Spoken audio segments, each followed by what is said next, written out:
ज्ञानवापी सर्वे आज all over India trend हुआ। इसमें सियासी मिर्च मसाला लगाने का काम किया भाईजान ने। औरंगाबाद में छोटे मियां के बाद इसमें एंट्री हुई बड़े मियां असदुद्दीन ओवैसी की। बैरिस्टर असदुद्दीन ओवैसी 3 बार कैमरे पर आए और डायरेक्ट प्रधानमंत्री नरेंद्र मोदी पर अटैक बोला। इसके अलावा मौलानाओं के भी कुछ ऐसे भड़काऊ वीडियो वायरल हुए जिसमें ज्ञानवापी के सर्वे पर ऐतराज जताया गया। बरेली के एक मौलाना ने तो धमकी दे दी और ज्ञानवापी पर मुसलमानों को खामोश ना रहने की बात तक कह डाली। किसने क्या कहा, कहां पर ज्ञानवापी पर हेट स्पीच का माइक ऑन हुआ, देखिए रिपोर्ट। अब ज्ञानवापी का मसला शुरू हो गया। ज्ञानवापी में सर्वे, भाईजान तो बहुत भड़क उठे, सीधे बाबरी करने लगे, खुली चेतावनी देने लगे। हमने एक बाबरी मस्जिद को खोया, अब दूसरी मस्जिद को हरगिज नहीं खोएंगे। याद इंसाफ का कत्ल करके तुमने हमारी मस्जिद को हमसे छीना, आप दूसरी मस्जिद नहीं छीन पाओगे। याद रखो, ज्ञानवापी मस्जिद थी और है और रहेगी इंशाअल्लाह। पहले औरंगाबाद में छोटे मियां ने माहौल बनाया, अब अहमदाबाद से बड़े मियां ने भड़काया। ज्ञानवापी मस्जिद थी और है और रहेगी इंशाअल्लाह। प्लेन से उतरते ही एयरपोर्ट पर ज्ञानवापी, मंच पर खड़े होते ही माइक के सामने ज्ञानवापी, प्रेस कॉन्फ्रेंस में सोफे पर बैठकर ज्ञानवापी। भाईजान का सिंगल पॉइंट एजेंडा ही एक है, मंदिर मस्जिद करो, सियासी माइलेज लो।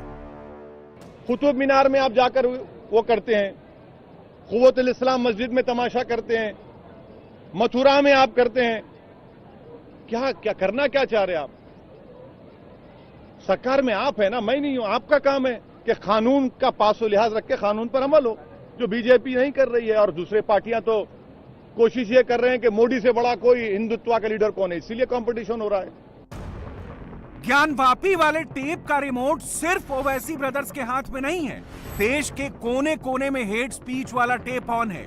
हर टेप में फुल ऑन हिंदू मुस्लिम है। अब मुसलमान खामोश नहीं बैठेगा, हिंदुस्तान का मुसलमान खामोश नहीं बैठेगा।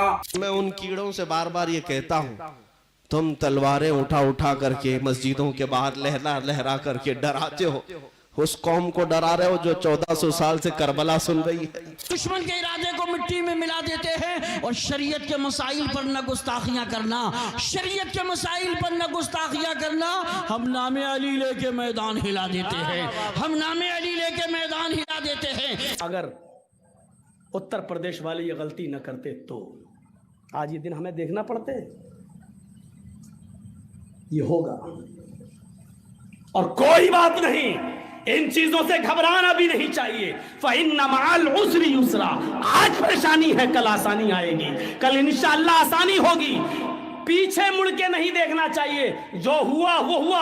आगे हमें क्या करना है, हमें कौन सी रणनीति बनाना है, हमें कौन सी हिकमत अमली अपनाना है, इस पर गौर करना चाहिए। ज्ञानवापी मस्जिद में सर्वे का पहला राउंड शांत रहा, मगर कुछ किरदारों ने मिर्च मसाला डालकर, लोगों को बहकाकर, उकसाकर, अलग अलग मंचों से बहुत कुछ कहा। मुस्लिम मोहल्लों में सबका लाइव टेलीकास्ट हुआ, सबके मोबाइल पर व्हाट्सएप गया।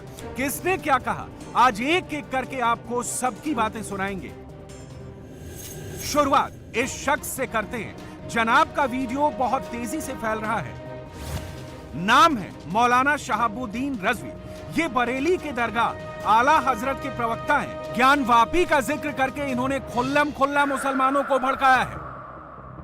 बनारस की ज्ञानवापी मस्जिद का मामला इस वक्त तूर पकड़ता जा रहा है और ये जानबूझ करके इसको फिरका परस्त ताकतें आगे बढ़ा रही हैं। हमने बाबरी मस्जिद को खो दिया और अब मुसलमान खामोश नहीं बैठेगा। अगर दूसरी मस्जिद पर हमला किया गया और दूसरी मस्जिद को बाबरी मस्जिद की तरह उसको बनाने की कोशिश की गई तो हिंदुस्तान का मुसलमान खामोश नहीं बैठेगा और वो फिर जो भी आंदोलन या तहरीक हो सकती है वो चलाने पर मजबूर होगा। पूरे देश में ऐसा माहौल बना दिया गया है मानो सब कुछ प्री प्लान्ड है। जानबूझकर एक कम्युनिटी को टारगेट किया जा रहा है और इसमें छोटे से छोटे मौलाना से लेकर all India personal law board के मेंबर तक सब शामिल है।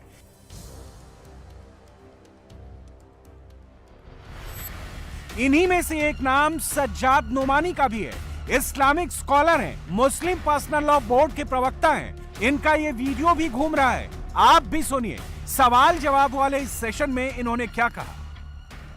हमारा ये मुल्क दस्तूर के रास्ते से हटकर फैशिज्म के रास्ते पर बहुत तेजी के साथ चल रहा है और दस्तूर की रूह को कुचला जा रहा है, नजरअंदाज किया जा रहा है और अब तो बात जेनोसाइड तक पहुंची है। अब उसकी कॉल दी जा रही है और मस्जिदों की बेहुरमती की जा रही है।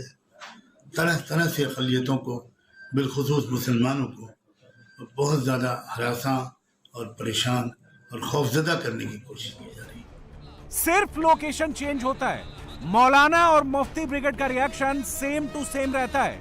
उदाहरण के तौर पर मौलाना सलमान अजहरी को ही ले लीजिए। इनका मजमा लगता है, आमने सामने आगे पीछे भीड़ इकट्ठा होती है, कैमरा लगता है और माइक ऑन होते ही हिंदू मुसलमान वाला डायलॉग निकलने लगता है। मुसलमान खतरे में है का टेप बजने लगता है। मेरे अजीजों, घबराने की जरूरत नहीं, डरने की भी जरूरत नहीं।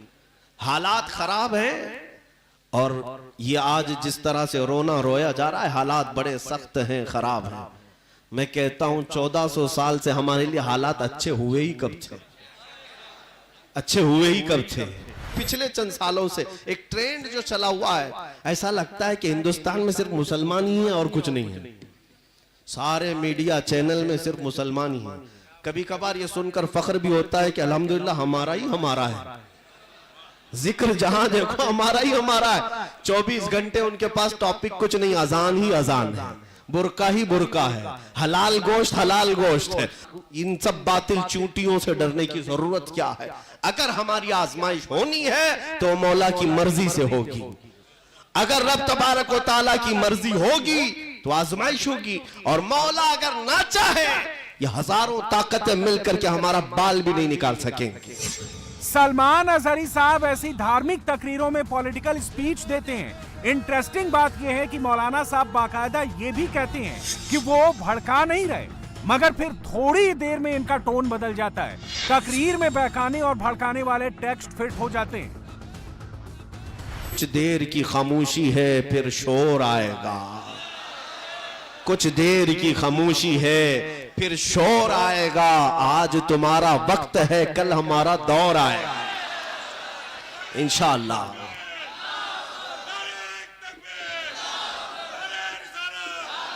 आज जिस तरह के हालात पेचीदा किए जा रहे हैं, मेरे अजीजों, में भड़काने के लिए नहीं कहता हूं, मैं सिर्फ और सिर्फ हिम्मत दिलाने के लिए कहता हूं। यह नहीं है कि तुम भड़क जाओ और बाहर निकल करके कत्ल गारत करो, इस्लाम इसकी इजाजत भी नहीं देता। जंग की तमन्ना मत करो, लेकिन साथ में मेरे आका ने यह भी फरमाया, और अगर तुम्हारे सरों पर सवार हो जाए तो फिर कदम भी पीछे मत हटाओ। हिंदुस्तान का मजलूम अगर कोई तबका है तो हम हैं। सबसे ज्यादा टारगेट जिस कौम को किया जा रहा है वो हम हैं। आज किसी दूसरे धर्म को इतना नहीं छेड़ा जाता। क्रिश्चियन यहां पर क्या खा रहे हैं, कैसे जी रहे हैं, किसी को फर्क नहीं पड़ता, लेकिन मुसलमान क्या खा रहा है, किस तरह खा रहा है, इस सब की फिक्र बड़ी है। कौन सा गोश्त खाता है, हलाल तरीके से या झटके से, इसकी फिक्र है। हमारी बच्चियां हिजाब भी पहने तो उन्हें तकलीफ है।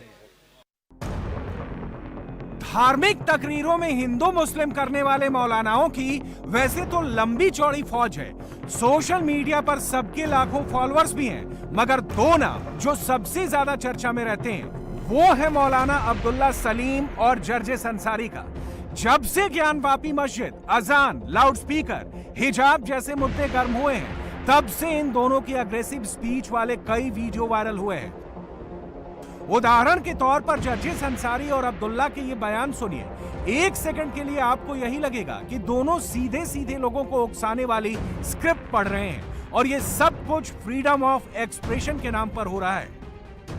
इंशाअल्लाह इन लोगों की खोपड़ी में बहुत जल्दी ये बात आएगी कि हम किसको टारगेट बना रहे हैं, किसको नहीं, क्योंकि इतिहास और तारीख गवाह है, हुकूमत और सल्तनतें कुफ्र की बुनियादों पर तो चली हैं, लेकिन जुल्म और ज्यादती की बुनियादों पर ज्यादा दिन नहीं टिक सकी हैं। ना नमरूद की टिक सकी, ना फिरौन की टिक सकी, ना हिटलर की टिक सकी। ये तारीख गवाह है इस बात पर, इतिहास गवाह है इस बात पर, और इस बात को ये भी मानते हैं जालिम लोगों की जुल्म सितम की दास्तानें ज्यादा दिनों तक नहीं टिकती हैं। हुकूमतें और सल्तनतें कुफ्र की बुनियाद पर तो चल सकती हैं, लेकिन जुल्म की बुनियादों पर कभी नहीं चलती। दंगाई तुम हो, आरएसएस, बजरंग दल, वीएचपी, हिंदू महासभा, ये है दहशतगर्द, ये है लुटेरे, ये डाकू है डाकू। हमारे हिंदू भाइयों, देख लो अयोध्या के उस दंगे को 27 फरवरी 1919 सन 2002 के अंदर कौन थे? यही लोग थे ना। कोई दाढ़ी टोपी वाला कहीं नहीं था। बड़े बड़े कांड तुम करो और हम कुछ बोलेंगे स्टेज पर माइक पे आकर, तो हमारे ऊपर लोकसभा के अंदर में चर्चा हो जाता है कि हो 2-3 मौलाना है, एक मौलाना अब्दुल्ला है, एक जर्जीस मौलाना साहब है, डॉक्टर जाकिर नायक है, मौलाना अरशद मदनी है, मौलाना महमूद मदनी। लोग बहुत बोलते हैं फ्रीडम ऑफ एक्सप्रेशन, बोलूंगा, नहीं डरूंगा तुमसे, तुम मना नहीं कर सकते। जर्जिस अंसारी ने अपनी तकरीर में नाम नहीं लिया, मगर इशारा सीधे मोदी पर ही किया और मुसलमानों के दिमाग में कुछ इस अंदाज में ये नैरेटिव फिट किया कि मौजूदा सरकार अल्पसंख्यकों को टॉर्चर कर रही है। अगर आपने हमारे नापाक हथकंडों का जवाब एक पत्थर फेंक कर भी दे दिया तो दंगाई तुम कहलाए जाओगे, आतंकवादी तुम कहलाए जाओगे, जेलों की हवा तुम्हें खानी पड़ेगी, हमें नहीं, क्योंकि हमारे ऊपर किसी का हाथ है। इतने सालों के बाद हम आज कामयाब हुए हैं, अब तुम्हें डर कर रहना पड़ेगा। ये माहौल आज हमारे हिंदुस्तान में बनाने की कोशिश की जा रही है। मंदिर मस्जिद हिंदू मुस्लिम करते करते ऐसे मौलाना सिर्फ एजेंडा नहीं चलाते, दूसरे धर्म को लेकर भी अनाप शनाप बोल देते हैं। ऐसी टिप्पणियां भी कर देते हैं जो समाज का माहौल खराब कर देती हैं। उदाहरण के तौर पर यह देखिए कि हिजाब को इस मौलाना ने हिंदू धर्म से कैसे जोड़ दिया। क्या आपके हिंदू धर्म के अंदर पर्दा नहीं है? क्या रामचंद्र जी की पत्नी सीता का चेहरा राम के छोटे भाई लक्ष्मण ने देखा है? मुझे बताइए कि सीता जी क्यों पर्दा करती थी। मैं डंके की चोट पर कहता हूं कि रामचंद्र की पत्नी सीता भी पर्दा करती थी, और राम की पत्नी सीता का चेहरा राम के छोटे भाई लक्ष्मण ने भी नहीं देखा। एक देवर भाभी का पर्दा जो हिंदू धर्म के अंदर है वही इस्लाम में है। अलहम्दुल मौत, भाभी को देवर से भी पर्दा करना पड़ेगा, इसलिए कि देवर भाभी के लिए मौत है। मौलाना अब्दुल्ला तो एक कदम आगे निकल जाता है। ये शख्स मुसलमान बच्चों को तालीम देने की वकालत करता है, मगर तालीम वाली तकरीरों में भी बाबरी ही फिट करता है, मस्जिद वाला एंगल डालकर परोस देता है। आज भी हम जालिमों का मुकाबला कर सकते हैं, लेकिन शर्त यही है कि हमें और आपको वैसा यकीन करना होगा। अगर यकीन ढुल फुल है तो फिर बाबरी मस्जिद तो दूर की बात है, सारी मस्जिदें तोड़ दी जाएंगी। त्रिपुरा में तोड़ी गई ना, शहीद की गई, 12 मस्जिदें शहीद की गई। क्या बिगाड़ा हमने? कानून उनके, लॉ एंड ऑर्डर उनके। इसीलिए मैं कहता हूं कि कम से कम इस हिसाब से तैयारी करो, अपने बच्चों को तैयार करो, अपने बच्चों को पढ़ाओ, अपने बच्चों को दीन की तालीम दो, ताकि आगे चलकर वो अपना हक हुकूक ले सके। मौलाना अब्दुल्ला सलीम का ओवैसी कनेक्शन भी है, इनकी अपनी पॉलिटिकल लाइन लेंथ भी है, तभी तो जो लाइन भाईजान लेते हैं उसी को ये भी फॉलो करते हैं। इस बार भी वैसा ही हुआ। भाईजान ने आज 2 बार, पहले मंच से और फिर प्रेस कॉन्फ्रेंस में ज्ञानवापी के बहाने मोदी पर कुछ यूं हमला किया। मुझे लगता है कि ये जो ताजमहल के नीचे जो कमरों की बात हो रही है, ज्ञानवापी के नीचे क्या देखने की बात हो रही है, वो असल में ये है कि प्रधानमंत्री की डिग्री तलाश कर रहे हैं, entire MA political science. Degree तो मिलती नहीं है, तो बोले नहीं ताजमहल के नीचे होगी। भाई भारत का प्रधानमंत्री ताज के नीचे होगी, भारत का प्रधानमंत्री ज्ञानवापी के नीचे होगी। प्रधानमंत्री सीरियस मत लीजिए, दिल पे मत लीजिए, वरना फिर कोई एनकाउंटर हो जाएगा। आपने जोक किया, आपके बादशाह सलामत के ताल्लुक से मजाक किया, दिल पे मत लीजिए। देश के प्रधानमंत्री को अय्यूब पटेल की बेटी के आंसू में भावुक हो गए प्रधानमंत्री। और जब ये कानून 91 का कानून है, प्रधानमंत्री क्यों नहीं बोलते? आप सरकार में हैं, पार्लियामेंट का बनाया हुआ कानून है, तो संवैधानिक जिम्मेदारी पहले प्रधानमंत्री की है कि वो अपनी चुप्पी को तोड़कर कहें कि उनकी सरकार 91 के कानून के लिए खड़ी है और ऐसा कोई तमाशा उन्हें नहीं देगी। मैं इसीलिए कह रहा हूं कि हमने बाबरी मस्जिद को इन्हीं हथकंडों से खोया था, इन्हीं हथकंडों से और धोखे से हमने खो दिया। ज्ञानवापी, बाबरी, मथुरा, ताजमहल, सारे मौलानाओं की, सारे मोदी विरोधी नेताओं की टाइमलाइन पर इस वक्त 24/7 यही टेप बज रहा है। जिसे देखो वो बस मोदी पर ही बरस रहा है। हमारे शहर की एक तारीखी मस्जिद इस वक्त फिरका परस्तों के निशाने पर, और अफसोस की बात यह है कि ऐसी ताकतों को इक्तिदार की पुष्टपनाही हासिल है, जिनका काम था मुल्क में अमन, चैन और इंसाफ को कायम करना, वो लोग इन ताकतों को आज सपोर्ट कर रहे हैं, उनकी हिमायत कर रहे हैं। आए दिन ऐसे वाकयात और ऐसी घटनाएं हम देख रहे हैं जिनकी इजाजत हमारे मुल्क का आईन नहीं देता। इस मुल्क में रहने वाली अकलियतों के साथ जिस तरीके के जुल्म सितम के वाकयात हुए और आए दिन उनकी जान और माल को निशाना बनाना, उनकी इज्जत और आबरू को निशाना बनाना, उनके घरों को मिसमार करना, उनकी मसाजिद को निशाने पर लेना, ये रोज की बात होगी, आम बात है। क्यों मुसलमानों के ऊपर जमीन तंग होती चली जा रही है? क्यों रोजाना हमारे लिए नई नई मायूसी की खबरें सुनने को मिल रही है? ये पहला सवाल है कि ऐसा क्यों हो रहा है। और फिर दूसरा सवाल ये है कि इन हालात में हम क्या करें, हमारे सामने क्या प्रोग्राम होना चाहिए, क्या लाइहे अमल होना चाहिए, क्या शेड्यूल होना चाहिए, हम आगे क्या प्लानिंग करें। मगर इंटरेस्टिंग बात यह है कि इनमें से कोई भी मौलाना, मुफ्ती या कोई और खुद का फैक्ट चेक नहीं कर रहा। मसलन अब्दुल गफ्फार सलाफी साहब सरकार पर जुल्म और सितम का आरोप तो लगाते हैं, पर लगे हाथों ये भी बता देते हैं कि मौजूदा सरकार में उंगली किस पर उठनी चाहिए। हम एक कौम की हैसियत से आज कहां खड़े हैं इस मुल्क में, हम इस पर गौर करें। मुसलमानों की बस्तियां, मुसलमानों के मोहल्ले, मुसलमानों की पहचान आज किस चीज से, हम इस पर गौर करें। हमारी पहचान है आज गंदगी से, हमारी पहचान है आज गाली गलौज से, हमारी पहचान है आज तालीम से दूरी से, हमारे नौजवानों की पहचान है रात भर गप्पाजी और आवारा गर्दी से, हमारे नौजवानों की पहचान है नशाखोरी से।